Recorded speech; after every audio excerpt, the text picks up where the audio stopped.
Hey guys, welcome back in. Today we are discussing number 10 out of 10 on the top 10 things that high producing real estate agents struggle with, according to Tom Ferry's coaching program, where he dumped all 250,000 hours of coaching sessions into AI, and it came up with these 10 things. Yeah. What is number 10, Haley? Well, I'm so happy we finally completed our mission. Woo! 10 out of 10. We made it. Well, and this is something not only high performers struggle with, but I feel like any salesperson, any entrepreneur, business owner, really just any person really finds any human animal, I feel like really finds that internal struggle of, man, I'm not spending enough time with my family, or I'm focusing too much on my business, or the burnout. I feel like everybody at one point in their life has said, man, I feel like I'm just burning the candle at both ends. Yes. So number 10 is really, how do we handle that personal burnout and dealing with that family, personal time, and that battle of how do we balance it all? How do we balance, and how do we not feel guilty when we're trying to be badass business of the year and mom of the year at the same time and getting pulled in 1,000 different directions? Yeah. How do we manage it all? It's a question for the ages, right? And I think we do our best. We try, yeah. There's some really helpful tips along the way, and we deal with this. You deal with this. Scaling a business, being active in your family's lives don't have to be completely adversarial. Well, and I think you come from a great experience. I don't come from as much experience in this. I mean, sure, I have my family, my friends, but you come from such great knowledge on this with 4 kids, a wife at home, and your 4 kids are all in like different growing phases of their life. So you've really had to struggle and have been in a top career phase for 23 years. You've been one of the top salespeople at almost every company. So it's been an internal struggle. So almost every tip that we looked at, you were like, yep. That's exactly what we've had to do. And I know it to be true because we've had it in our business, because you've had to build those boundaries to protect your family life, to be a dad at home. So we've kind of built that into our business naturally already for you to be able to have that. Oh, yes. Yeah. Well, thank you. You guys are benefiting from my experience. And for previous people I've worked with, sorry, you got that version of Ryan. And for future people, you're welcome. You're getting a better version of Ryan. The truth is you run into obstacles and you learn. Mm-hmm. How does anybody change? Right. Typically because they change when the pain of staying the same is greater than the pain of change. Right. So we will go ahead and change because it's the easier, softer way, as they say, right? And so when I was burning the candle at both ends and a single rep without any help and 2 kids here, 2 on the way, something had to give because my wife needed assistance with 2 babies and 2 4 and 6-year-olds. So you start developing systems, you start running into walls, and then you stop doing that and then find a door, find a window, find a way through. Mm-hmm. And so, some of the things you do is prioritize time. You set family time like a listing appointment for $100,000 commission. I think that's number 1. Number 1, that is, scheduling that family time first. And I feel like that's probably one of the first and foremost things. I know that's something that we schedule first of the year, really, when we look at our calendar. We look at our holidays. We know when I'm taking off to go be with my family, to spend time for Christmas and Thanksgiving and these things, to filter that time to be with our family, and we don't cancel that time. That time is so important to us because... Well, that's why we're alive, right? Yeah, I mean, we don't get that time back. We want to live life too. Yeah. I want to have good knees if I'm going to Spain this summer. I want to be able to go see all the things to see, do all the things to do, eat all the things to eat, and have fun doing it. So when it's really big on our team, when you're away, be away. Yeah. We need you to sharpen the saw. We need you to relax. We need you to have all the fun, set your hair on fire, paint yourself green, whatever it is that we do when we're away. Yeah. So when you come back, you're ready to be back. Mm-hmm. And I think it's a very, very generic kind of statement. But when you're in the work, be in the work. Yeah. When you're not, don't be. Yeah, well, that's in later. Oh, is that later? Yeah, that's but and for this one, for scheduling the time, it's 6 to 8 family time. Yeah. Phone goes off, limited distractions, or Sundays, family time.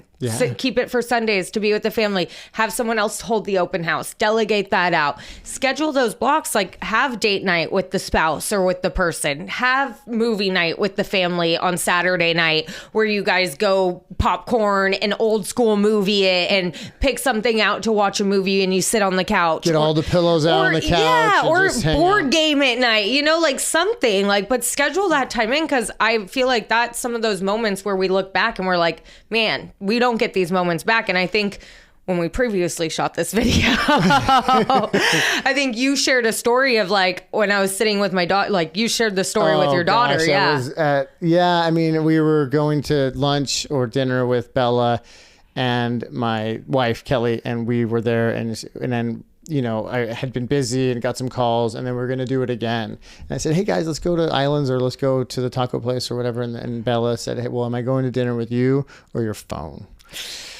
And it just hit, right? Yeah. It hit right between the eyes. And that was one of the kind of, you know, inflection points for me to consider, like, I can't have one foot in both worlds. Yeah. I suck at two worlds instead of being fully present and decent in one. Yeah. So I learned that lesson, you know, those were harsh remarks to hear, but I didn't lose the lesson, you know, and I was a better version of myself from feeling that. And a lot of us go through that. And you have to compartmentalize your time. Yeah. You know, and when you're here, be here. When you're there, be there. Well, how many of us have heard like, did you just hear me? Or are you even listening to me? Yeah, still very guilty of that. We've all heard that. We've all been looking at our phone, answering a text message, or the one that hurts the most, who's so important? Yeah, who's so important right now that you need to be texting back when we're having a conversation or we're at dinner right now? Who's so important? And, you know, that's like, you're right. Phone's going down right now. So that's where scheduling that time is so important and putting the distractions away, putting the phone away, because it's not necessarily us that feels it, but it's the people around you. It's the people around us that And they don't feel care it. about your W-2. They don't care what awards you won. They just want that. Yeah, and they know you're not present. They know you're not present when you're on your phone and you're distracted. So scheduling that time, first and foremost, is number one when trying to set up these blocks in your calendar of trying to set the personal time and family time to create that. So treating it like a listing appointment, like $100,000 commission is number one. So number two we got is setting those win conditions of the day. So we talk about this a lot. So what does that mean? Yeah. So having metrics, having actionable items that when you do them, say for us, we have a minimum bar of 20 calls a day. We have usually 3 consults in a day and 3 or 4 events a week, right? So for the day, once I hit my 20 calls, I know I'm in the green zone, I'm in the gravy zone, I'm above the minimum metric. Yeah. So there's a feeling of completion to that. There's a promise I kept to myself and to my business partner. There's a sense of confidence that comes from that, and esteem. If you want self-esteem, you do esteemable acts, and you're going to feel that, right? So it could be 5 contacts, 5 doors hit, 5 calls made, 5 DMs, whatever your metrics are. But have some marks you're trying to hit, so when you hit them, you can have moment, right? You can have a little celebration. Well, you said something I think that was so important, the completion. Yeah. Because our mind needs to have something to complete, and that's where the burnout comes into place. If we're not completing something, our mind constantly is going. It wants to close the loop, It right? wants to close the loop. And like, I know, and trust me, there's days we are slammed. Like there's days we have tons of things going on and like we maybe make 5 calls and we're like, that was the calls we were able to get in that day. Yeah. And we still are like, we didn't work today, and we still had a crazy day, but that's just because we have our minimum metrics. And like, there's days where like, we just don't want to, but it doesn't happen twice in a row. Like we don't let that happen, but we always have to close that loop. Because if you don't close that loop and have it of like, hey, day is done, we completed our task, we hit our minimum, the mind always wants to go. And especially in this business, there's so much we can be doing. There's always constant drip campaigns we can come up with, marketing strategies, always be working. Social media things. I can set up my calendar drips for the tasks for a whole month out for calendar. Like there's so many things. Well, that was part of my problem is I would work till 11:30 at night regularly because there's always social media stuff you can be doing. You can setting up and be scheduling posts to drop later. Yeah. You can be doing now. You can send text later. Yeah. So you could be texting up a storm. And so, but at some point I had to have an off switch. Yeah. I had to have, I'm done so I can be available because my kids didn't ask to be here. My wife didn't ask for this type of life. They wanted me. So show up to your life. So you can do both. You can do both at a very high level. You just have to be intentional with your time. It allows you to like mentally clock out. Like you can be like, okay, I'm done. We talk about that all the time. Like we hit our numbers, we're done. Like I can go guilt-free and go do what I want to do for the rest of the day. Exactly. Guilt-free, and have my thing of like, okay, you know what? If I hit my numbers, I hit my day. It may not be the best day. If you lay on the beach on the rest of the day, you can do that guilt-free. Exactly. It may not have been the best day, but I hit my minimum numbers and I'm guilt-free on doing it. So it allows you to kind of just have that mental check of like, you know what? I hit it. I can now go be guilt-free and be with the family. But if you don't have anything you're trying to hit, when are you done? When are you done? When are you done? You don't. The mind doesn't know, and it's going to continually. And then, like you said though earlier, with the steamable axe and having it, then what do you feel like? If it's kind of like the opposite, right? Yeah. Because if you don't hit the task and you're like, yes, won the day, then you kind of feel like the reverse of that is like, I didn't do anything. Then you kind of feel like a piece of shit. And then, well, and it's easy also to feel busy because you can go to this class and you can do this. But if you don't do any activities that are moving anything, progressing in your business or moving the needle, then like, what did you do that day? And you can move the needle big time if you just use the time instead of chit-chatting, instead of scrolling, do the work. Get in, do the work. And it honestly, by the time you're halfway through, you're already there. You're getting the rewards. And if you can do that day in, day out, the consistency is more than one big swing on one day. I'd rather see 30 days with little swings that add up. Exactly. And that's where I think we try to do it, like we do it once or twice, and then we're like, it didn't work, and we don't try to continue it. But that's where it's so important. The consistency of hitting those daily tasks and then having those wins each time builds that momentum. Exactly. So having your wins to be able to close your loop daily, that really helps with the burnout. That really helps so you can have your end of day, which leads us to number 3. Having an end of day. Oh, is that 3? Oh my God. Yes. Well, we do this. We have a start of day and an end of day for business. We have our own personal stuff, you know. That's another point to bring up too, is when you have like a workout, a meditation, a personal practice that you do alongside the business stuff, you may have a crappy business day. And all we did was get lit up for like issues and have to field phone calls all day. End of the month yesterday. But you could say, but I made it to my gym. Yeah. I got on the bike. I walked with my kids. I got my toes in the sand. Something. Took care of myself. Your other things, because there's, different lanes of life, right? Yeah. There's family, spiritual, physical, financial, business, etc., personal growth stuff. But if you're winning in 4 out of the 5 lanes and business was a sucky lane that day, at least you have the other ones to hold you up. Yeah. Right? But if you sometimes you're just not going to win the day. But if you win the days more often than not. So I just wanted to touch on that. But oh my God, it's funny you said that, because I randomly had this thought this morning, which I don't know why it was like the most random thought. I was making my bed and I was like, I probably make my bed like 68 days out of the year.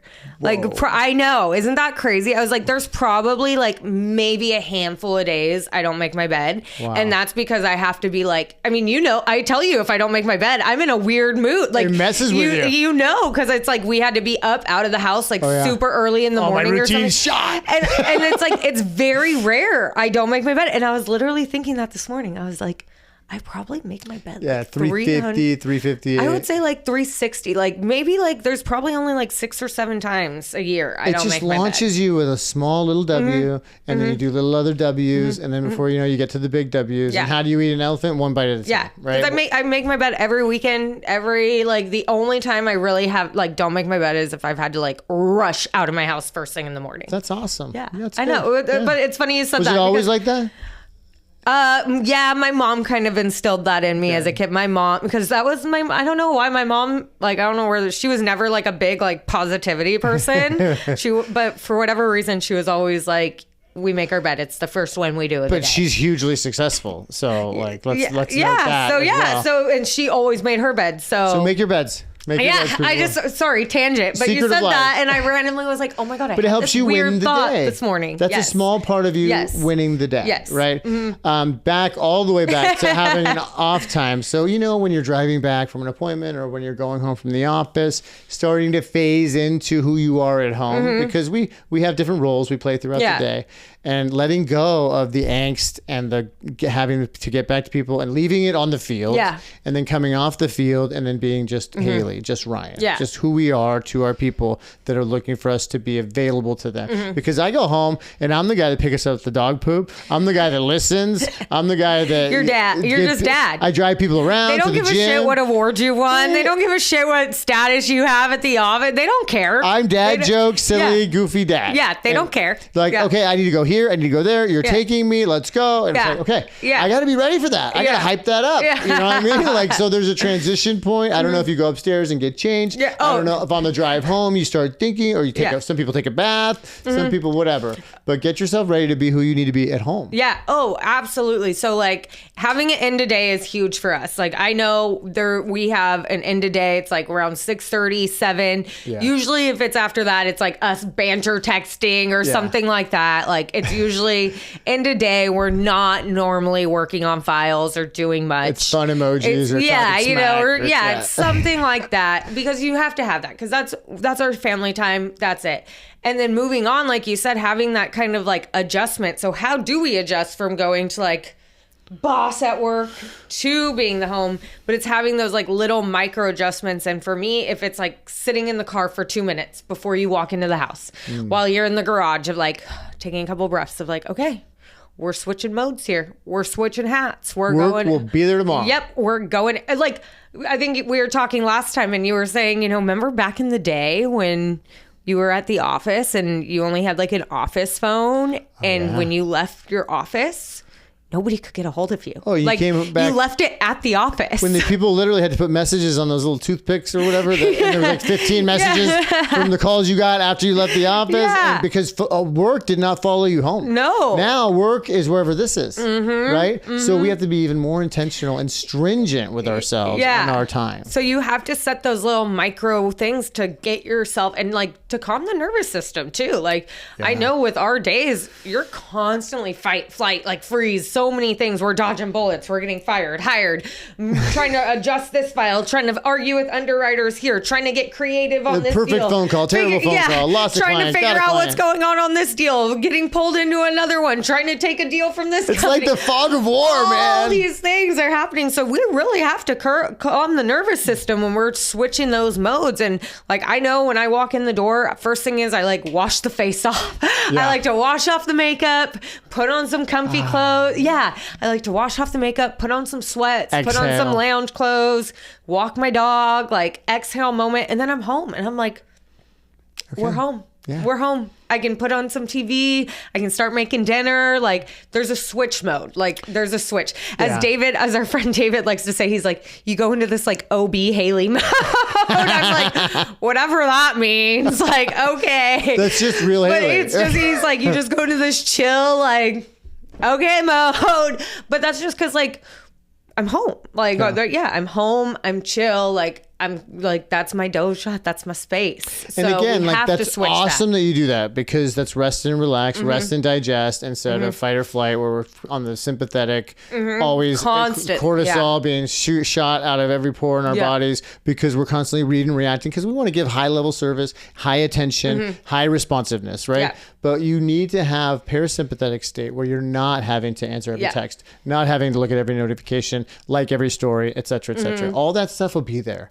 Ad infinitum. Yeah. Okay. So if you what was that? Ad infinitum, on forever and always. Oh right? Wow! I like that word. I like that. Some Latin crept in I like somehow. That. Okay. Yeah. So on forever and always, there will be things to do. Yeah. Always. So if you don't just say, this time that I'm cutting from here to here is my time, right? And I get to just do nothing or do everything I want or whatever it is, but declare that and plant your flag and make it your time, whether it's for family, whether it's going to the bar, whatever it is you love to do that's about you, do that. Exactly. In that time. And then sharpen the saw. So when you come back, you'll have a new lust for going and doing more business and bring new energy and be all about it. Right. Right. Well, like you said earlier, when you're at work, you're 100% there. You get to be in work. When you're away, you get to be 100% away. Yeah. Like when we're on vacation, be on vacation. Oh, and Haley's like, coming in with like comments on the prelim, and we're like, get out of the inbox. Yeah, get out of the like inbox. We know when we're in the emails, because I'll see Ryan start answering things. I'm like, you are on vacation. And she texts me, no emails. Like, get out of your emails. What are you doing? Or like vice versa, because we want to go away. We want to be time And with Haley's our like, well, I'm waiting for my flight, so screw you. I'm like, I'm just sitting here. I have nothing to do, so I'm gonna be sitting in my emails. But you get the point. Yeah, but it's so true. We have to be away, which, a lot of us feel the need to like, well, we have to be the one to do everything. We have to be the one to push the button, which leads us into the next step, which causes the burnout, causes a lot of it is like, we are a lot of the bottleneck. We have to admit a lot of the time, we are the problem. Yeah. Hi, I'm Ryan. I'm the problem. I'm Haley. I'm the problem. I'm the first to admit it. And so what does that mean? That means we have to create systems. Sorry. Yeah. No, I mean, well, you do it, delegate it, or delete it. Right? Ooh, do it, delegate it, or delete it. Because it's either warrants my attention and action right now, or somebody on my team can do it. Like I was always hung up on these profiles and these comps, and people would be, hey, I got a listing appointment at 2 and I need cover and comps. And so I would search that shit and send it over to them, and I got it done. And this is 20 years ago. Oh my God, I can say 20 years ago, and I was still a title guy. So many, many, many, many moons ago, but I realized that that's something I can give away. Right. And it doesn't have to be done by Ryan. Yeah. It just has to get done. Right. So there's people at Tycor that do that kind of stuff for us. That's like what they do. So, and then I can tell you the inbox and the calendar. If you can find somebody capable to be your assistant and give that away, you will get loads of time back on your calendar. Right. Now, that doesn't mean you can go to every Padre game during the day, or you can go golfing more. Like, sweet, finally get to get my handicap down. You have to fill that time with green activities like prospecting, door knocking, or the family time. Right, stacking videos or family time, etc. Yeah. But we don't have to touch everything in our business. Right. We have to touch what is our highest and best use, which is having conversations with clients and revenue generating activities. If you can give it away to a TC, an escrow officer, the title person. I mean, how many people we have that want to be the title expert and they're the realtor? It's like, hey, we got you. Yeah. Let us do that. Can you go sell another house or go show property? Yeah, go negotiate the deal. We got it. Yeah. And so stay in our lane. And that's something you learn again through experience. When you're bottlenecking your own business, right, you got to learn to say, okay, what do I absolutely have to do? And then at least start with those things. Yeah. And then have an hour of cleanup or admin or putting fires out at the end of the day. I think that's so true, because it's not that we need more time on our plate. We all have the same amount of time. Right. If we had more time on our plate, we'd just fill it with more probably shit that we would be bottlenecking it and things that we don't need to be doing. We need less friction. So we need to take away the things that we're repeating activities, things check-in activities that we're doing all the time, things that if it's buyer activities that we can put on some kind of system or automation, things like that. If we're repeating the same kind of question or the same answer to the same question, how do we automate that? How do we create a video library? How do we do a video library? Right. How do we batch content so we're not like, oh my gosh, we have to do a video every day? I heard something recently and I was like, oh my gosh, why did we not think about this? There's 52 weeks in a year. If we did 2 days and did 24 videos in 2 days, 3 days, we would have a video a week.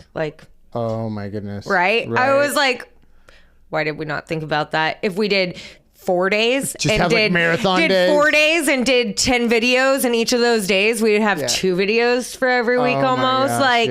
So, I mean, when you think about it and break it down into those kind of chunks, or it's just even once a month, much more doable. Right. Right. You did once a month. Right. So that we're going to noodle that. I heard that and I was like, we need to talk about that. So that is really where that system comes into place. If it's not about more time, it's less friction. So having those kind of plays, because we all go into the burnout phase, and I think you were saying it, or you recently listened to something where it was like, just this year alone, people are in more burnout than ever before, or more phases of burnout. People are saying it more. And well, I mean, it makes sense, right? It's been one hellacious year. If you look at the news cycle, if the real estate market won't stand still, the rates are all over the place. I mean, everything, stocks, bonds, are up everything. And down, crypto's up and down. Everything's crazy. Dogs and cats living together. Mass hysteria. Okay. So what do? I can control what I can control. Right. And I know that you and we're not good at 100 different things, but we're really good at making the main thing the main thing. Right. We are good at having conversations with current and new prospects, current clients and new prospects to move the ball forward in our revenue relationship with them. Right. And so that's primary. If we don't talk to people, we're out of a job before too long. And then we fit the rest in, you know, yes, face to face, yes, CRM drips, yes, videos, yes, all that. But all of that holds a second place trophy to on the phone with clients. The first things first. And so identify what is your main thing. Gary Keller says it in the big red book and all kinds of stuff. Everybody said it. But have some prioritization in your day and then do the thing. Yeah. So now I know, okay, I got to be on the phones with clients. I got to see clients and I got to hear from you. And I have to have systems for checking their prelims and answering the issues that come with title, right? So how do I schedule all that? Well, I have to prioritize number one, and then I can't procrastinate. I think procrastination is the silent killer. Oh my gosh, we know that could be a whole video. That is a whole video. That could be a whole video of procrastination. I mean, we could say all the things. I mean, procrastination could be the like idealism of perfectionism. You know, people use that to kind of mask it because they procrast everything because they want it to be perfect. So they're using that. And then we all know what that is. That's kind of like the insideness of insecurities. If you're saying, oh, well, I'm just a perfectionism. Well, why are you so afraid of making it perfect? Because like, people might judge it. me. People don't want to just. I'd rather put it out there imperfect and it's done. Yep. And then guess what I do? Figure it The out. next time is going to be a little bit better. Yeah. And then the next iteration is going to be like when we did 370 videos ago, our first video. So how many videos we have? Yeah. Wow. Yeah, we got a ton. Impressive. We probably weren't as confident and able to speak freely and cover as many topics as we do now, but we just fucked it up and figured it out until we got to here, and then we're going to continue, and then we'll be somewhere. And sometimes we're still not that great. No. I mean, I'm sure many of you still will learning. agree. We're not awesome, but we're doing it. Yeah. Is the key. You know why? Because it works. Yeah. And because people want to. There are some crazies out there that want to hear from us. No, and it's crazy. Like we actually go places and people are like, I see your videos all the time. And we're like, oh, it's working. Crazy consistency, people. We really love this topic though, because we struggle with this. We practice this daily. We really have to instill it in us of like having those boundaries, because really it's about protecting our sanity. It's about protecting our families. It's about making sure we're present with them, because there's nothing worse about being across the table from your loved one or your spouse and them telling you something or telling you something about their day, and you're checked out and you're not even present with them and they feel it. And then they're like, did you even hear what I said? Or were you even listening to me?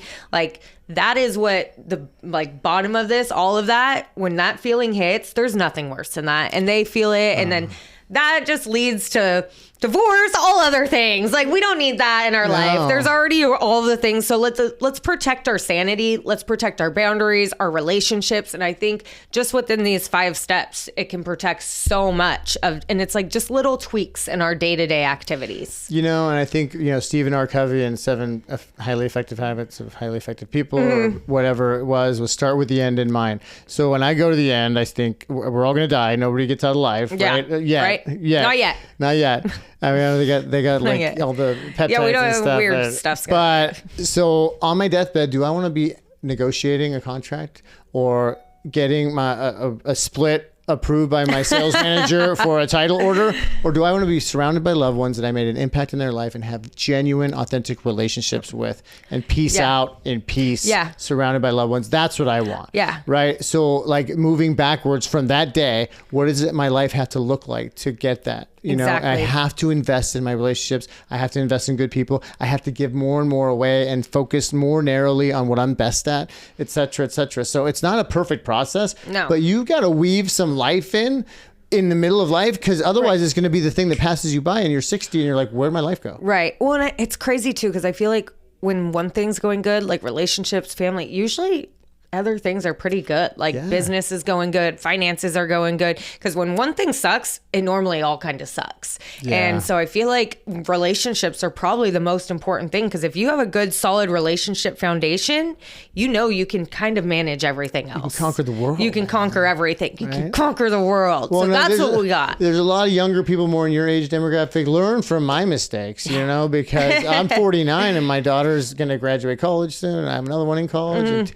And I'm like, where did the time go? So, you know, and I've got a lot out of my kids. I've got a wonderful life. We talk about that all the time. Time just but be there for it. Be there for it, because all we really have is this moment, Yeah. So that's what we have on personal burnout. That got deep today. I know. I think this was a little better. You're not gonna make me cry. This was a little better than our 50-second video that we shot last week.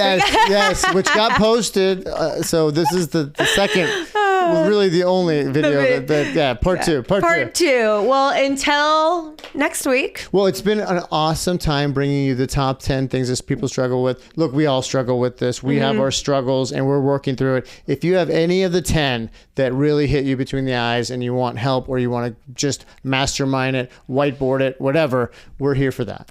We absolutely are, because we are always going through it too. So, Yeah. well, Okay. thank you so much. I'm Haley. And I'm Ryan. Bye. Bye.